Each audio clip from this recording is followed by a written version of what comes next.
No, I don't want a pickle. Gosh, these pickle salesmen in my kitchen.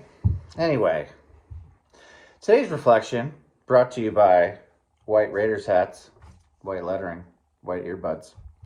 I want to talk about vibrations. Good vibrations, bad vibrations. And I don't mean like hippity-dippity stuff. I think I'm talking about science, where you got vibrations in, your atom with your neutrons bouncing all around, creating waves. And what are vibrations but waves? So all matter, everything around us is just a bunch of waves. And sometimes they're really tightly knit waves, like this table that I have this iPhone on, and other times they're waves like you have in the ocean. Interesting thing about the oceans, you got this chaotic collision of vibrations, of waves that are bouncing off each other. Chaotic, yet somehow aesthetically unbroken. Do you know what I mean? Do you? Anyway, it's all vibration waves. And I think that relates to our lives, right? We got good times at the crests and we got bad times at the dips. And I guess my reflection today and what I've been thinking about is, well, the crest, when we experience those good times, we should be grateful for them. We should celebrate them and just experience and absorb the joy that comes from those good times. And then for the bad times, somewhat related to, one, they're inevitable. You can't have a good time unless you know what a bad time is, by the way. We would get bored, believe it or not. It's hard to internalize this sometimes, but we would get bored. We wouldn't even know what a good time was if all we had were good times. So you need the dips. But during those dips, I think that's where you press the perspective button. And you be present with it, kind of like the other reflection I released, I think, last week. Be present with whatever that dip is. And by being present with it, at least my point in my other reflection was that you neutralize it. And then you neutralize it, and then perspective seeps in, and then you can actually derive some value from it, and maybe change your perspective on it. So you experience the joy at the crest, and during the dip, what kind of value can you get out of it?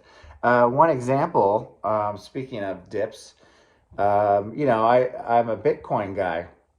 If you follow Bitcoin at all, you'll know that it's dropping big time. And I could get upset about that or worry about that, but I'm looking at it as an opportunity. And this applies to really all stocks if you think about it. Well, all stocks that are valuable and you anticipate going back up. But Bitcoin's dropping dramatically. I'm losing money. Technically in the present, but I'm also, the reason I'm not worried about it or scared or stressed out is because I'm seeing it as an opportunity. Now I can buy more Bitcoin because I can afford to buy more because the price is going down so low. And that's in theory, if you got a good horse in the race, which I think I do, and other Bitcoiners would say so, I think, and you buy that dip, that's how wealth is generated. By buying the dip. There's even an acronym in the Bitcoin community and probably in stocks in general, BTFD, buy that friggin' dip. So see what value you can derive from the dip, and that should help to neutralize the pain that comes with the dip.